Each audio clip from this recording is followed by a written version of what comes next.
রসায়ন রস পেজে সবাইকে স্বাগত জানাচ্ছি। আমাদের আজকের আলোচ্য বিষয় পোলারায়ন ও ফাজানের নীতি। প্রথমেই জেনে নেই পোলারায়ন কাকে বলে।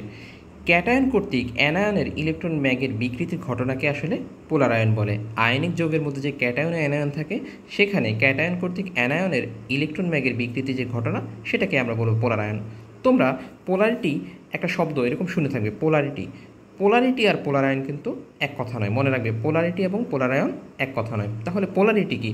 পোলারিটি হলো সমযোজী যৌগে যে পরমাণুগুলো সমযোজী বন্ধনে আবদ্ধ হয়, তাদের মধ্যে তড়িৎ ঋণাত্মকতার পার্থক্যের কারণে যে আংশিক ধনাত্মক ও আংশিক ঋণাত্মক চার্জের উদ্ভব হয়, অর্থাৎ যে ডাইপোল সৃষ্টি হয়, সেটাকে আমরা বলি পোলারিটি।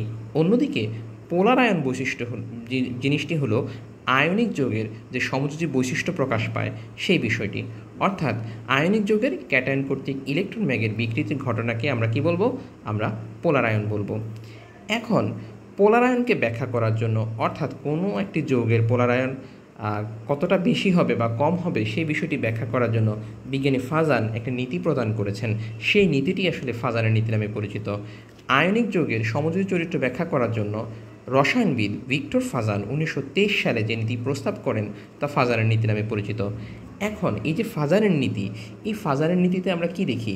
এই ফাজানের নীতিতে একটা যৌগ সে আসলে কতটা পোলারিত হবে সেই বিষয়টা, অর্থাৎ কতটা তার পোলারায়ন ঘটবে সেই বিষয়টা ব্যাখ্যা করার জন্য তিনি কিছু মানদণ্ড সেট করেছেন। যেমন উনি বলেছেন, ক্যাটায়ন ও অ্যানায়নের চার্জের পরিমাণ যদি বেশি হয়, তাহলে পোলারায়নের পরিমাণ বেশি হবে। আমরা একটা উদাহরণ দিচ্ছি, লক্ষ্য করো। এখানে ক্যালসিয়াম ক্লোরাইড এবং অ্যালুমিনিয়াম ক্লোরাইডের মধ্যে কোনটির পোলারায়ন বেশি?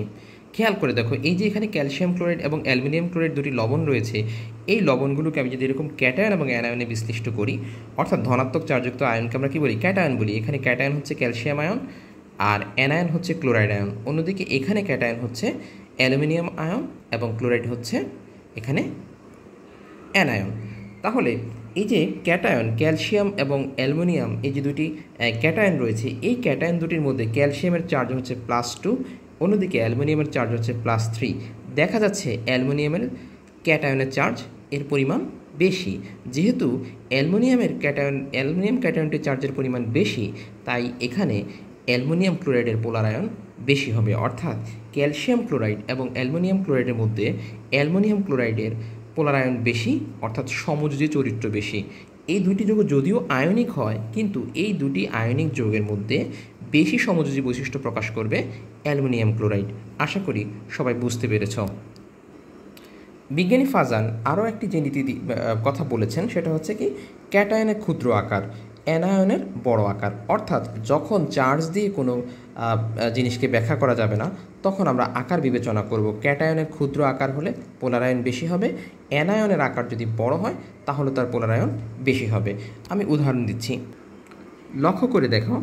এখানে বলা হয়েছে কোন যৌগটি অধিক সমযোজী।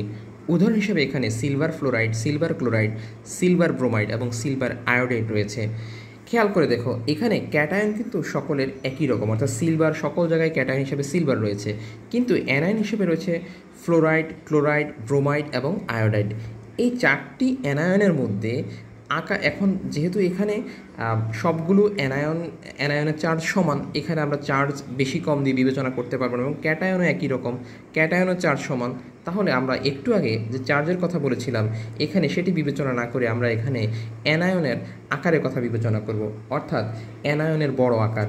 এই চারটি অ্যানায়নের মধ্যে যার আকার সবচেয়ে বড় হবে, তার পোলারায়ন করার ক্ষমতা সবচেয়ে বেশি হবে, আর যার পোলারায়ন করার ক্ষমতা সবচেয়ে বেশি হবে সেই হবে অধিক সমযোজী বা বেশি সমযোজী।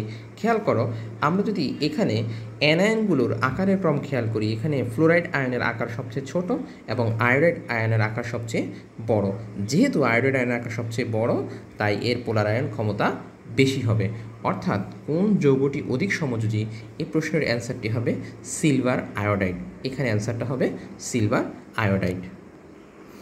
আরও কিছু উদাহরণ এখানে লক্ষ্য করো। যেমন চিটাগং বোর্ড 2023 সালে একটি সৃজনশীল প্রশ্ন এরকম এসেছে। সৃজনশীল প্রশ্নের ঘ নম্বরে প্রশ্নটি এসেছে, sodium ion, magnesium ion, aluminium ion, এই তিনটি ক্যাটায়ন দ্বারা সৃষ্ট ক্লোরাইড লবণের সমযোজী বৈশিষ্ট্যের ক্রম কী হবে, সেটার ব্যাখ্যা চেয়েছে। এখানে লক্ষ্য করো, এখানে ক্লোরাইড লবণ অর্থাৎ এই তিনটি ক্যাটায়নের সাথে ক্লোরিন যুক্ত হয়ে যে লবণ গঠন করবে সেগুলো হবে ক্লোরাইড লবণ, অর্থাৎ যেই লবণগুলো হবে সিলভার ক্লোরাইড, ম্যাগনেসিয়াম ক্লোরাইড এবং সোডিয়াম ক্লোরাইড। এই তিনটি লবণের মধ্যে খেয়াল করে দেখো, এখানে অ্যানায়ন হচ্ছে সেম যেহেতু ক্লোরাইড লবণ, তাহলে এখানে আমরা ক্যাটায়নের চার্জ, ক্যাটায়ন যেহেতু ভিন্ন ভিন্ন, তাহলে আমরা এখানে প্রশ্নটার অ্যান্সার করার জন্য আমরা ক্যাটায়নের চার্জকে বিবেচনায় আনবো। যেহেতু এখানে অ্যালুমিনিয়ামের চার্জ সবচেয়ে বেশি, তাহলে অ্যালুমিনিয়ামের পোলার আয়ন সবচেয়ে বেশি, পোলারায়ন করার ক্ষমতা সবচেয়ে বেশি হবে অ্যালুমিনিয়াম আয়নের। যেহেতু অ্যালুমিনিয়াম আয়নের পোলারায়ন করার ক্ষমতা সবচেয়ে বেশি, তাহলে এখানে অ্যান্সার হবে অ্যালুমিনিয়াম ক্লোরাইড।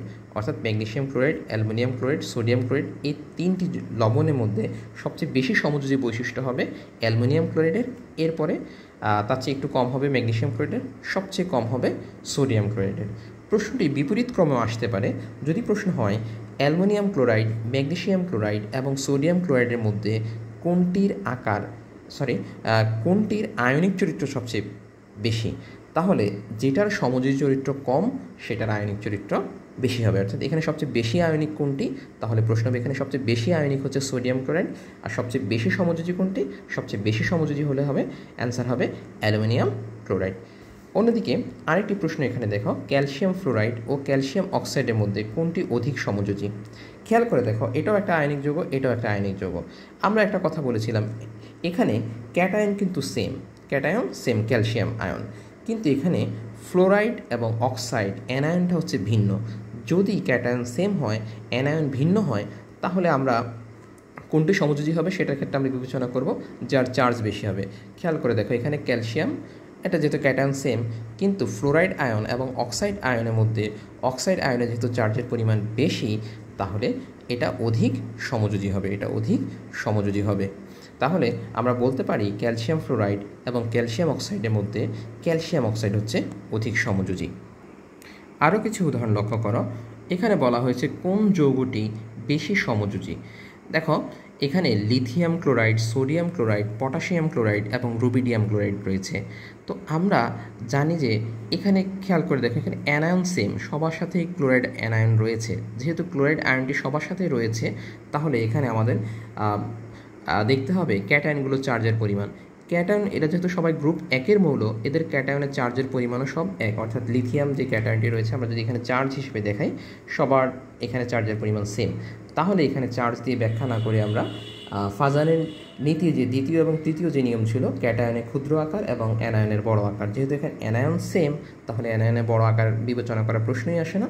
ক্যাটায়নের চার্জও সেম, তাহলে এখানে দেখতে হবে এই ক্যাটায়নগুলোর মধ্যে কোনটি সবচেয়ে ক্ষুদ্র। আমরা জানি একই গ্রুপে উপর থেকে নিচের দিকে গেলে কি হয়, একই